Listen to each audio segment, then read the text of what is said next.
if we were not here and you needed to cut today, they sell this brand at every Home Depot, Lowe's, Walmart, and Target. We all know them, all right? And they clearly tell you that one will cut a half an inch. So I'll play that game. Are you right or left-handed, young lady? Right. Give it your best shot. That doesn't look like it's very much fun, is it? No. All right. What they don't tell you is how much hand you need to use.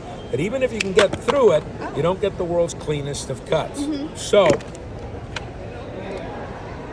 pump that 4 times like you're using scissors. There you go. Every time it clicks, squeeze again. See how easy that was? Yeah. All right. Now, the other problem with these, even though they clearly tell you that's a half-inch pruner, they let the opening go to an inch. So what do you think every bubba on the planet tries to do? And then they wonder whether the spring goes flying off or the pin gets blank. They told you it was a half an inch. So if you break it, that's on you.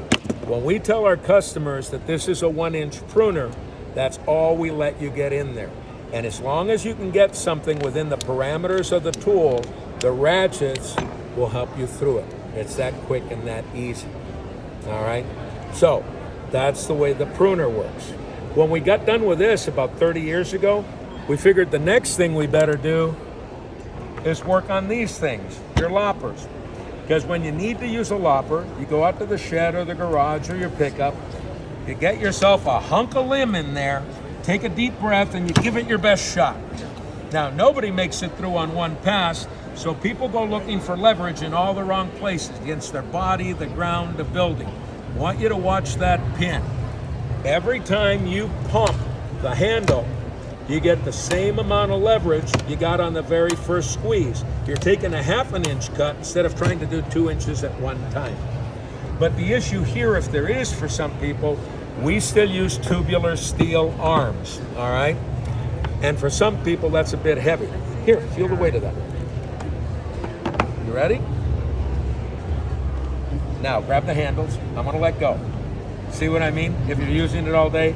So the next thing we did was this. Fiberglass and carbon fiber composite. Feel how light that is? That's less than a pound. So I gather you're right-handed. Okay, open it up. See where the sticker says pump this handle? You're gonna keep this one still. You're only gonna pump this. Squeeze it. Now when you open it, very short. You don't have to open it that way. Squeeze it.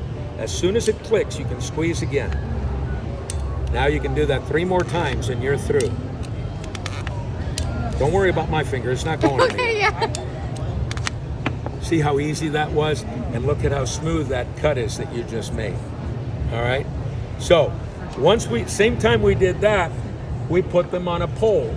So if you have trees, you can do this. Now, they sell pole loppers in the stores, all right?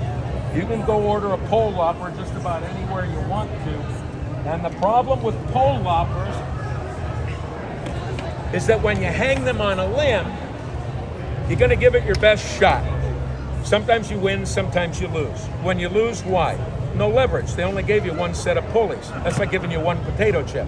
So we've got 3 pulleys underneath 3 ratchets.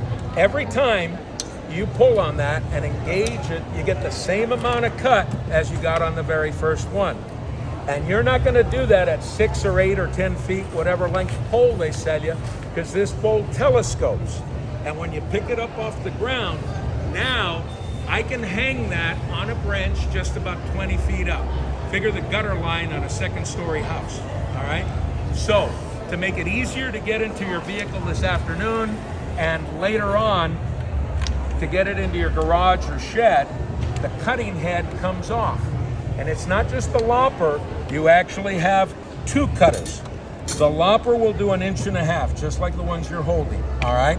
But if you need to cut bigger, you bolt on that saw. It's a double cut pruning saw, so it cuts on the push and the pull, and that will let you work up to 6 inches in diameter. Now, if you tell me you're an arborist or you work for a utilities company, yeah, we make a bigger blade.